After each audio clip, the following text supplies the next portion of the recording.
तो हेलो बच्चों, आप सभी का स्वागत है हमारे ऑरा नर्सिंग एकेडमी के यूट्यूब प्लेटफॉर्म पे। तो मैं आदित्य पांडे आ गया हूँ आज कैप्सूल सीरीज की एक नए लेक्चर के साथ, और इस लेक्चर में हम देखेंगे नेक्रोसिस।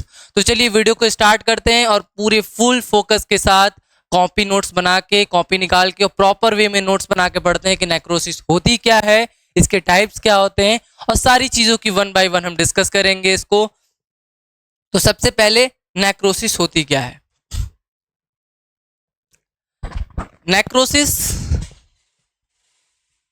किसी भी लोकलाइज्ड एरिया में कोई भी टिश्यू हो, क्या हो, कोई भी लोकलाइज्ड एरिया का टिश्यू हो, उसके डेड हो जाने के प्रोसेस को क्या बोलते हैं, नेक्रोसिस बोलते हैं। The necrosis is defined as the localized area of death of tissue followed by degradation of tissue by hydrolytic enzyme. किसके थ्रू, हाइड्रोलिटिक एंजाइम के थ्रू। ये एंजाइम्स होते हैं जो उसी डेड सेल से रिलीज होते हैं। डेड सेल क्या होती है, सेल की डेड कैसे होती है, ये सारी चीजें मैं अभी आपको एक्सप्लेन करूंगा। पहले हम डेफिनेशन को देख लेते हैं कि necrosis is defined as a localized area of death of tissue followed by degradation of tissue by hydrolytic enzyme liberated from dead cell. किससे लिबरेटेड होता है ये, डेड सेल से इसका रिलीज होना होता है। It is irreversibly compound by the inflammatory reaction. ये किसके थ्रू होंगे, इन्फ्लामेटरी रिएक्शन के थ्रू फॉलो अप होंगे। तो सबसे पहले हम यदि बात करें कि नेक्रोसिस की प्रोसेस होती क्या है, तो यदि बेटा नेक्रोसिस है, नेक्रोसिस एक अलग वर्ड होता है, एक अलग टर्म है, और इसके साथ क्या होता है, एपोप्टोसिस। क्या होता है, एपोप्टोसिस। तो दो टर्म होते हैं, नेक्रोसिस एंड एपोप्टोसिस। नेक्रोसिस क्या होता है, it is organized, it is unorganized death of cell और टिश्यू ड्यू टू ट्रॉमा और इंजरी ऑफ सेल्स और टिश्यू। किसी भी लोकलाइज्ड एरिया पे यदि उस टिश्यू में कोई इन्फेक्शन हो गया हो, कोई इंजरी हो गया हो, उसके स्ट्रक्चर में कोई प्रॉब्लम हो गई हो, उसका जो केमिकल एजेंट है, किसी भी केमिकल रिएक्शन के वजह से, किसके वजह से, केमिकल रिएक्शन की वजह से यदि उस सेल की डेथ होती है, तो ऐसे प्रोसेस को हम क्या बोलते हैं, ऐसे चीजों को हम टाइप्स ऑफ डेथ को क्या बोलते हैं, नेक्रोसिस बोलते हैं। जिसमें कोई प्लांट नहीं होता है, जो डेथ प्रोसेस होती है वो क्या होती है, प्लांट नहीं होती है, वो सडन इन्फेक्शन होगा, इन्फ्लामेशन होगा, and then death of the cell cause हो जाएगी due to the infection and injury of the cell. लेकिन जो एपोप्टोसिस वर्ड है, जो आपको आगे नेक्स्ट वीडियो में पढ़ने को कभी देखने को मिलेगा कि एपोप्टोसिस होता क्या है, ये प्लांट होता है, प्लांट और ऑर्गेनाइज होता है by the cell physiology. Cell या टिश्यू के फिजियोलॉजी के द्वारा ये ऑर्गेनाइज होता है, जिसमें सेल की जब लाइफ स्पान, जो उसकी लाइफ एक्सपेक्टेंसी रहती है वो कंप्लीट हो जाती है, जो उसका लाइफ पीरियड है, लाइफ स्पैन उसका कंप्लीट होने के बाद वो सेल किसके अंदर चली जाती है, डेथ के अंदर चली जाती है। जैसे WBC हो गया, RBC हो गया, ये सेल्स की जब लाइफ स्पान कंप्लीट हो जाती हैं, उनके जब पूरा लाइफ कंप्लीट हो जाता है, तो नेचुरल प्रोसेस होता है। ये क्या होता है, नेचुरल प्रोसेस होता है। इसको नोट डाउन कर लीजिए, ये कौन सी प्रोसेस होती है, हमारी नेचुरल प्रोसेस होती है, जिसमें सेल डेथ के फेज में चली जाती है due to their loss of ability to survive and loss of ability to function. उसके जो हार्मोनल फंक्शंस है वो डिस्टर्ब हो जाते हैं due to life span complete होने की वजह से, उसकी एजिंग प्रोसेस की वजह से। मेनली किस प्रोसेस हो जाती है, एजिंग प्रोसेस के वजह से जो डेथ होती है वो क्या होती है, एपोप्टोसिस होती है। तो वर्ड क्लियर हुआ, पहले नेक्रोसिस क्या होता है और एपोप्टोसिस होता है, दोनों में ही सेल की डेथ हो रही है। लेकिन नेक्रोसिस में किसी भी इंजरी या इन्फेक्शन के वजह से हो रही है, किसी केमिकल एजेंट के वजह से हो रही है, किसी फिजिकल एजेंट के वजह से हो रही है। लेकिन जो ये एपोप्टोसिस है ये किसके वजह से हो रहा है, ये किसी फिजिकल या केमिकल या किसी इंजरी के वजह से नहीं हो रहा है, एजिंग प्रोसेस के थ्रू हो रहा है। सेल की एज कंप्लीट हो गई है, उसकी लाइफ स्पान कंप्लीट हो गई है, उसके बाद जो सेल है उसका क्या हुआ है, फिजियोलॉजी के अकॉर्डिंग वो अपने नेचुरल प्रोसेस में चली गई है डेथ के। ऐसे प्रोसेस को हम क्या बोलते हैं, एपोप्टोसिस बोलते हैं। क्लियर हुआ। अब आपको एक और चीज देखने को मिलेगी नेक्रोसिस में, जब हम इसको टाइप्स के देखेंगे इसको, तो इसके अंदर दो चीजें देखने को मिलती हैं। एक आता हमारा ग्रॉस फीचर, क्या होता है, ग्रॉस फीचर आ जाता है। दूसरा क्या होता है, माइक्रोस्कोपिक फीचर। ये दो फीचर्स आपको इसमें देखने को मिलेंगे। ग्रॉस फीचर में क्या होता है, सेल का अपीयरेंस देखा जाता है। क्या देखा जाता है इसमें, सेल का अपीयरेंस देखने को मिलता है। इसका अपीयरेंस, इसकी मॉर्फोलॉजी देखने को मिलती है, इसकी नेचर देखने को मिलता है इसमें। ठीक है, अपीयरेंस में कलर आ जाएगा, शेप आ जाएगा, साइज आ जाएगा, ये सारे किसमें, ग्रॉस फीचर में देखने को मिलेगा।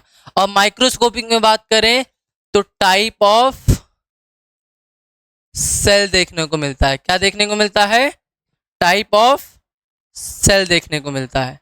और क्या देखने को मिलेगा टाइप ऑफ सेल के अलावा, टाइप ऑफ सेल के अलावा और क्या देखने को मिलेगा, इसमें किस तरह का इन्फेक्शन है, जो सेल की कंडीशन है, स्टेटस है, वो देखने को मिलेगा। मतलब वो सारी चीजें इसमें देखने को मिलेंगी जो माइक्रोस्कोपिक लेवल पे अवेलेबल होंगी, जो थ्रू नेकेड आई हम नहीं देख सकते हैं। जो माइक्रोस्कोपिक लेवल पे प्रोसेस चल रही है वो किसके अंदर देखने को मिलेगी, माइक्रोस्कोपिक लेवल पे देखने को मिलेगी। तो ये दोनों टर्म क्लियर करना बहुत ही जरूरी था। आई होप आपको क्लियर हुआ होगा। ग्रॉस फीचर क्या होता है, माइक्रोस्कोपिक फीचर क्या होता है।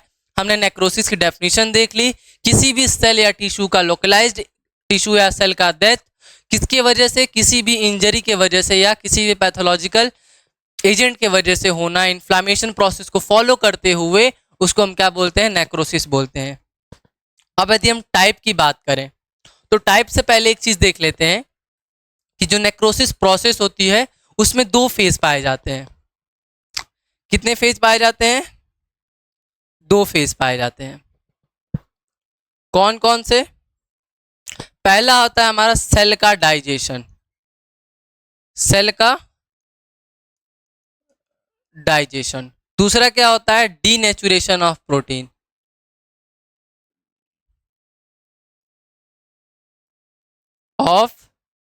प्रोटीन, ये दो प्रोसेस को फॉलो करके, दो फेज को कंप्लीट करके सेल की डेथ क्या होती है, कंप्लीट होती है। Denaturation of protein and cell digestion. Cell digestion में जो सेल की आउटर मेम्ब्रेन है, जो सेल का साइटोप्लाज्मिक कंटेंट है, उसका क्या हो जाना, डाइजेशन हो जाना, ड्यू टू या by the liberation of hydrolytic enzyme या lytic enzyme from that dead cell. Clear हुआ।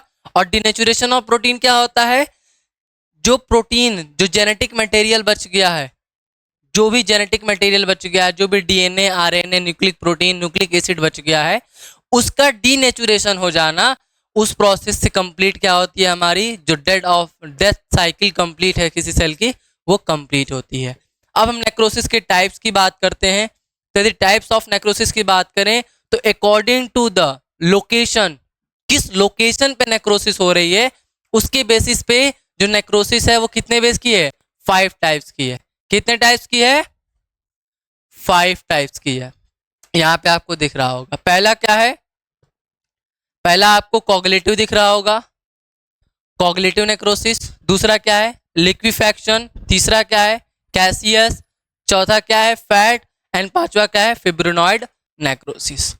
तो ये मेनली हमें कितने टाइप्स की नेक्रोसिस दिख रही होंगी? There are 5 types of necrosis: coagulative, liquefaction, caseous, fat and fibrinoid. ये मेनली 5 चीज याद करके रखिएगा कि there are mainly 5 type of necrosis. आपको किसी बुक्स में मेनली ये 4 देखने को मिलेंगी। जो फिब्रिनॉइड नेक्रोसिस होती है वो कहीं देखने को नहीं मिलती है, लेकिन there are mainly 5 types of necrosis: coagulative, liquefaction, caseous, fat and fibrinoid. और लिक्विफैक्शन को ही हम क्या बोलते हैं? क्वालिटेटिव नेक्रोसिस बोलते हैं। अब कोगुलेटिव नेक्रोसिस होती क्या है? It is the most common types of necrosis caused by the irreversible focal injury and mostly from the sudden cessation of the blood flow, often from the bacterial and chemical agent. इसमें क्या होता है कि कोई भी focal जो localise tissue है वहां पे कोई सडन इंजरी हुई है, किसी इंजरी के वजह से क्या हो? इरिवर्सिबल इंजरी हुई है, ठीक नहीं हो सकती है। रिवर्सिबल इंजरी होगी तो क्या होगा? सेलुलर एडॉप्टेशन होगा। सेलुलर एडॉप्टेशन हमने पढ़ाया था आपको। सेलुलर एडॉप्टेशन में क्या होता है? हाइपरप्लेजिया हो जाता है, मेटाप्लेजिया हो जाएगा, डिस्प्लेजिया हो जाएगा। ये रिवर्सिबल इंजरी में आता है। रिवर्सिबल इंजरी मतलब जब तक इंजरी है तब तक सेल अपने आप को एडॉप्ट कर लेगी, और जैसे ही यदि नॉर्मल कंडीशन आया तो सेल अपना original shape, size and normal condition में, हेल्थी कंडीशन में चली जाएगी। उसको सेलुलर एडॉप्टेशन बोलते हैं, एडॉप्ट कर लेना। लेकिन जो नेक्रोसिस क्या होता है? इरिवर्सिबल सेल इंजरी की वजह से हो सकता है, मतलब जो इंजरी या इन्फेक्शन हुआ है वो ठीक नहीं हो सकता है, क्योर नहीं किया जा सकता है। तो this is the most common types of the necrosis caused by irreversible focal injury, mostly from sudden cessation of blood flow. क्या होगा? यदि ब्लड फ्लो का रुक जाना, अचानक से सेसेशन हो जाना, मतलब ब्लड फ्लो का अचानक से रुक जाना उस लोकलाइज्ड एरिया पे, इसको हम क्या बोलते हैं? कोगुलेटिव नेक्रोसिस बोलते हैं। किसके वजह से? From the bacterial and chemical agent की वजह से। तो जो commonly affected are the heart, kidney and spleen. ये मोस्ट इंपॉर्टेंट है, इसको याद रखिएगा कि जो इसमें ऑर्गन इफेक्ट होते हैं वो क्या होते हैं? मेनली हार्ट होते हैं, किडनी होती है एंड स्प्लीन होती हैं। चाहे तो आप इसका स्क्रीनशॉट ले सकते हैं कि कोगुलेटिव नेक्रोसिस होती क्या है, और किडनी, इससे कौन कौन से ऑर्गन इफेक्टेड होते हैं? किडनी होता है, हार्ट होता है एंड स्प्लीन होता है। क्लियर हुआ? किसी भी लोकलाइज्ड एरिया पे किन सब के? हार्ट, स्प्लीन एंड किडनी के जब कोई इंजरी होती है, कौन सी इंजरी? इरिवर्सिबल। इस बात को ध्यान रखिएगा कि कौन सी इंजरी होती है? इरिवर्सिबल। यदि रिवर्सिबल इंजरी होगी तो क्या होगा? सेलुलर एडॉप्टेशन होगा। वो एक अलग चीज है, अलग प्रोसेस है। यहाँ पे हम क्या पढ़ रहे हैं? नेक्रोसिस पढ़ रहे हैं। और किस टाइप की नेक्रोसिस पढ़ रहे हैं? कोगुलेटिव नेक्रोसिस पढ़ रहे हैं। एग्जाम्पल याद हुआ, डेफिनेशन क्लियर हुई। अब हम नेक्स्ट टाइप्स, इसमें जो फीचर्स हैं उनको देखते हैं। हमने बताया ना हमें 2 फीचर पढ़ना है, एक ग्रॉस, एक माइक्रोस्कोपिक। तो ग्रॉस फीचर हमने बताया अपीयरेंस को देखता है, माइक्रोस्कोपिक जो माइक्रोस्कोप सेलुलर लेवल पे होता है। Foci of the coagulative necrosis cell, the early stage are pale, firm and slightly swollen. जो अर्ली स्टेज होगा, जो स्टार्टिंग का प्रोसेस होगा, उसमें जो सेल होगी वो क्या होगी? पेल होगी, फर्म होगी एंड लाइटली स्वेलन होगी। सेल क्या होगी? पेल होगी, फर्म होगी एंड स्लाइटली स्वेलन होगी। क्लियर हुआ? विथ प्रोग्रेशन, जैसे नेक्रोसिस प्रोग्रेस करेगा, the cell become more yellow, softer and shrunken. Cell क्या हो जाएगी? मोर येलो हो जाएगी, मोर सॉफ्टर हो जाएंगी। एंड जो सेल स्वेलन थी, यहाँ पे क्या थी? अर्ली स्टेज में स्वेलन थी, लेटर फेज में क्या हो जाएगी? श्रंकन हो जाएगी। क्लियर हुआ? ये ग्रॉस फीचर की बात करते हैं। माइक्रोस्कोपिक लेवल पे देखें, the conversion of normal cell into the tombstone. Tombstone होता क्या है? टॉम्बस्टोन में जो नॉर्मल सेल होती है, नॉर्मल सेल होती है वो किस में कन्वर्ट हो जाती है?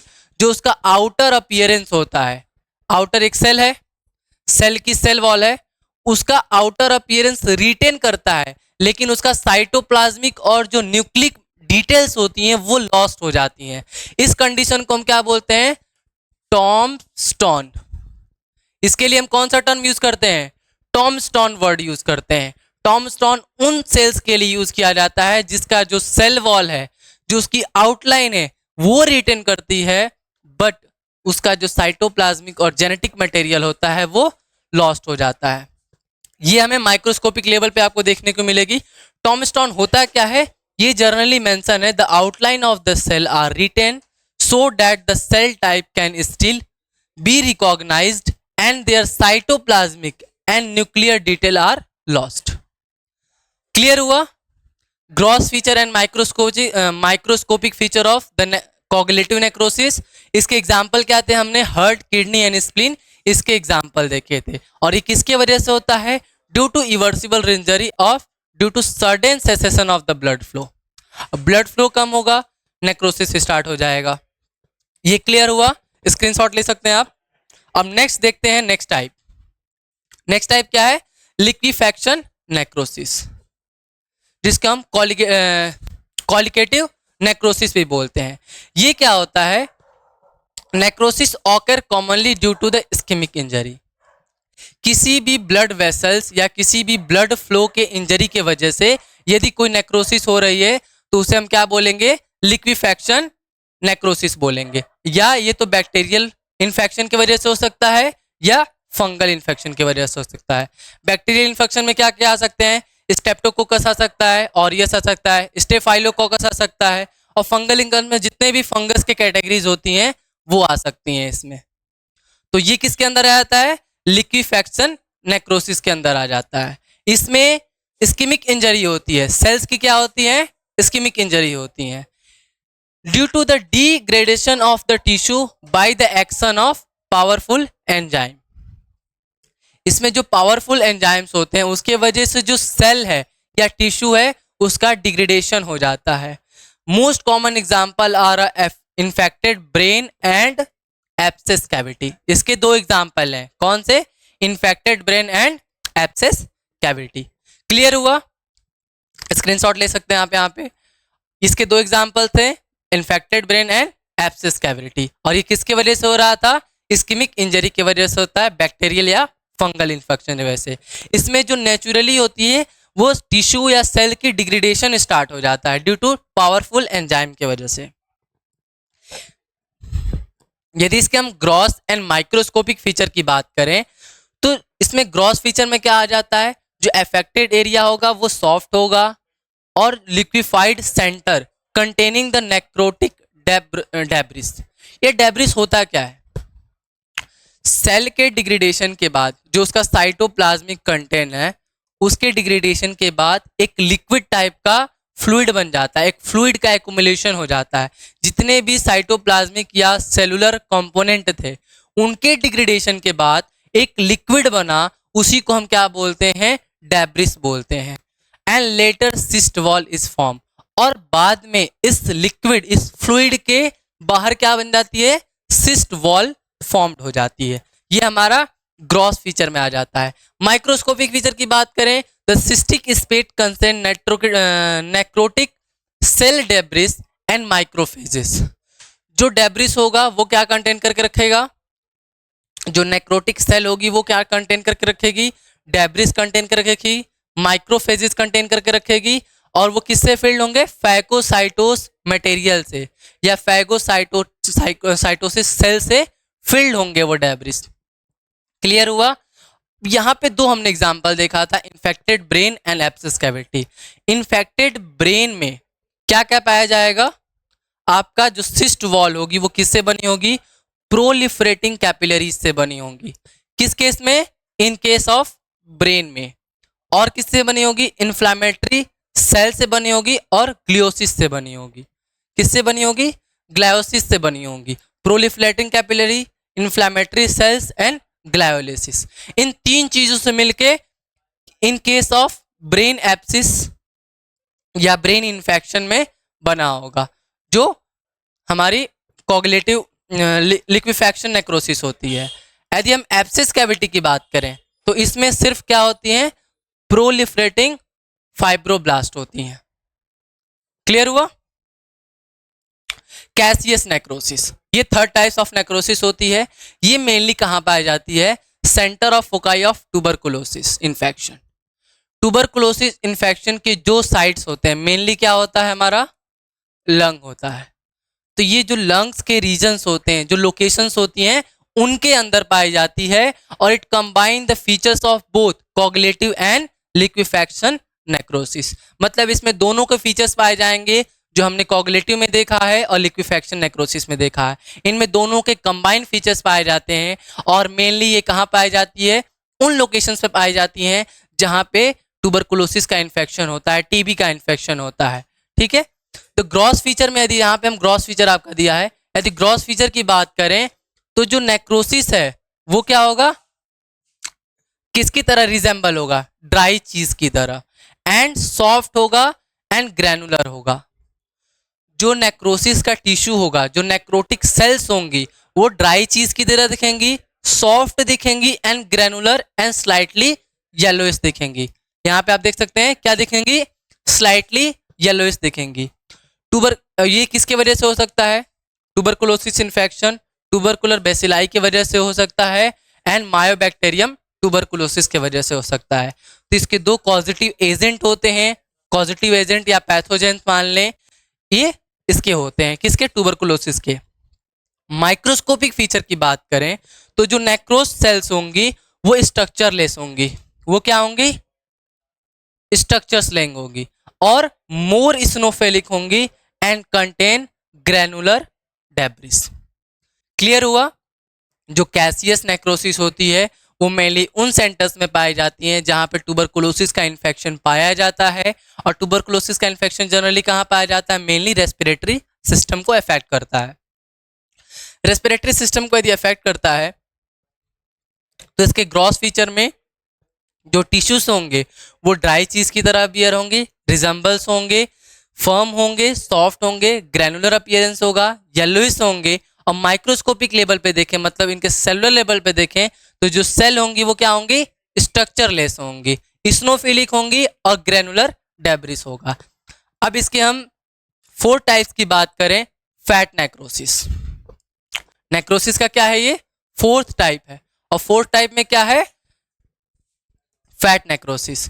Fat necrosis is special form of a cell death occurring at 2 anatomical different location. इसमें जो सेल इन्वॉल्व रहती है उनकी डिफरेंट एनाटॉमी होती है, बट उनकी जो मार्फोलॉजिकल अपीयरेंस होती है वो क्या होती है, सेम होती है। इनका जो मार्फोलॉजिकल अपीयरेंस होता है वो क्या होता है, सिमिलर होता है। क्लियर हुआ। ये स्पेशल टाइप ऑफ नेक्रोसिस होती है जहां पे उन लोकेशन से पाई जाती हैं जिनकी एनाटॉमी तो डिफरेंट है बट उनका फंक्शन या उनकी जो मार्फोलॉजी है, जो उनका अपीयरेंस है, फंक्शन नहीं बोले, उनकी जो मार्फोलॉजी, जो उनका अपीयरेंस है वो क्या है, सेम है। ऐसे को हम क्या बोलेंगे, फैट नेक्रोसिस बोलेंगे। There are a following acute pancreatic necrosis and traumatic fat necrosis. इसके कौन से एग्जांपल्स हैं, एक्यूट पैनक्रियाटिक नेक्रोसिस और traumatic fat necrosis commonly in the breast cells. Clear हुआ। इसके 2 एग्जांपल्स क्लियर हुए, कौन कौन से, मेनली ये ब्रेस्ट सेल्स में पाई जाती हैं, फैट ब्रेस्ट सेल्स में और पैनक्रियाटिक सेल्स में पाई जाती हैं। In case of the pancreas there is a liberation of pancreatic lipase from the injured or inflamed tissue that result in the necrosis of the pancreas as well as the fat deposits throughout the peritoneal cavity and sometimes even affect the extra abdominal adipose tissue। कभी कभी क्या होता है कि जब necrosis होता है tissue का, पेनक्रियाटिक टिश्यू का, तो कभी कभी जब लाइपेज एंजाइम रिलीज होता है पेनक्रियाज से तो वो कभी कभी एब्डोमिनल एडिपोज टिश्यू को भी अफेक्ट कर देता है, उसको भी नेक्रोस कर देता है। ये इसका सिमिलर समरी है। फैट नेक्रोसिस समझ में आया। स्पेशल फॉर्म ऑफ नेक्रोसिस होता है वो ऐसे लोकेशन से पाया जाता है जिनकी एनाटॉमी डिफरेंट होती है बट मार्फोलॉजी सेम होती है, जैसे कि ब्रेस्ट सेल्स और पेनक्रियाटिक सेल्स। अब इसके ग्रॉस एंड मार्फोलॉजी फीचर की बात करें, माइक्रोस्कोपिक फीचर की बात करें तो grossly the fat necrosis appear as yellowish white and firm deposits. इसमें क्या होता है, येलोइश वाइट कलर का फर्म डिपोजिशन पाया जाता है यदि इसको हम ग्रॉसली देखें तो, और formation of calcium soap impart the necrosed foci firm and chalky white appearance. इसमें किसका डिपोजिशन होता है, किसका फॉर्मेशन होता है, कैल्शियम सोप का फॉर्मेशन होता है, जिसके वजह से जो सेल होती है वो चौकी व्हाइट कलर की अपीयर होती है। क्लियर हुआ? ग्रॉस फीचर में क्या होगा, इसमें फर्म डिपोजिशन होगा, फर्म डिपॉजिट होगा येलोइश व्हाइट कलर का, और जो कैल्शियम सोप होगा उसके वजह से चौकी व्हाइट कलर का अपीयरेंस होगा सेल का। माइक्रोस्कोपिक की बात करूं तो necrose fat cells have cloudy appearance. क्या होंगे? क्लाउडी अपीयरेंस होंगे and surrounded by an inflammatory reaction. और वो किससे सराउंडेड होंगे? एक इन्फ्लामेटरी रिएक्शन से क्या होंगे? सराउंडेड होंगे। In the tissue the formation of calcium soap is identified in the tissue section as a amorphous, granular and basophilic material. Calcium soap कैसे आइडेंटिफाई होगा? एमॉर्फस की तरह, ग्रैनुलर की तरह एंड बेसोफिलिक मटेरियल की तरह आइडेंटिफाई होगा। अब हम लास्ट टाइप ऑफ नेक्रोसिस की बात करें, स्क्रीनशॉट आप ले सकते हैं इसका। आई होप आपको क्लियर होगा ग्रॉस फीचर क्या होंगे फैट नेक्रोसिस के एंड माइक्रोस्कोपिक फीचर क्या होंगे, और सारी नेक्रोसिस अभी तक क्लियर हुई होंगी। फिब्रिनॉइड नेक्रोसिस की बात करें तो जो फिब्रिनॉइड नेक्रोसिस होती है is characterised by the deposition of fibrin like material which has the staining properties of fibrin. वो किसकी प्रॉपर्टीज रखता है? स्टेनिंग प्रॉपर्टीज ऑफ फाइब्रिन रखता है, characterised by the deposition of fibrin like material. It is encounter in various example of immunological tissue injury. किसमें देखने को मिलता है? इम्यूनोलॉजिकल टिश्यू इंजरी में देखने को मिलता है। ठीक है, जैसे कि वेसिकुलाइटिस हो गया, ऑटो इम्यून डिजीज हो गया, आर्थरस रिएक्शन हो गया and arterioles in the hypertension and peptic ulcers. ये सारे एग्जांपल किसके हो गए? हमारे फिब्रिनॉइड नेक्रोसिस के अंदर आ गए। माइक्रोस्कोपिक फीचर की बात करें तो जो फिब्रिनॉइड नेक्रोसिस होगा identify by brightly eosinophilic hyaline like deposition in the vessels wall. जो वेसल्स होंगी, जो ब्लड वेसल्स होंगी, उसके अंदर हाइलिन लाइक मटेरियल का क्या होगा? डिपोजिशन होगा और स्नोफिलिक होंगी। Necrotic focus is surrounded by the nuclear debris of the neutrophils. किसके वजह से सराउंडेड होगा या फिल्ड होगा? न्यूट्रोफिल से सराउंडेड होगा। ठीक है, due to the rupture of blood vessels. Clear हुआ? ये पूरा हमारा आज का टॉपिक रहा है नेक्रोसिस। नेक्रोसिस होता क्या है, इसके टाइप्स क्या होते हैं। हमने नेक्रोसिस और एपोप्टोसिस दोनों एक ही टर्म है, सिमिलर टर्म है, बट उनके मीनिंग डिफरेंट है। दोनों ही डेथ को रिप्रेजेंट करते हैं, सेल ऑफ डेथ को रिप्रेजेंट करते हैं, लेकिन जो उनकी फिजियोलॉजी होती है, जो उनके पीछे रीजन होता है, जो उनकी प्रोसेस होती है डेथ की, वो डिफरेंट होती है। तो दोनों एक बहुत ही डिफरेंट चीज हो जाती है कि सेल की डेथ कैसे हो रही है, नेचुरली हो रही है तो एपोप्टोसिस हो जाएगा, और किसी इंजरी या इरिवर्सिबल इंजरी की वजह से हो रही है तो क्या हो जाएगा? हमारा नेक्रोसिस हो जाएगा। आई होप आपको ये पूरा टॉपिक क्लियर हुआ होगा, आपको एक एक एग्जांपल समझ में आए होंगे, आपको मार्फोलॉजी समझ में आई होगी, ग्रॉस मार्फोलॉजी समझ में आई होगी, माइक्रोस्कोपिक समझ में आया होगा सेलुलर लेवल पे। Thank you. तो मिलते हैं कैप्सूल सीरीज की एक नए वीडियो के साथ और कुछ नई चीज़ें सीखते हैं। तब तक के लिए थैंक यू।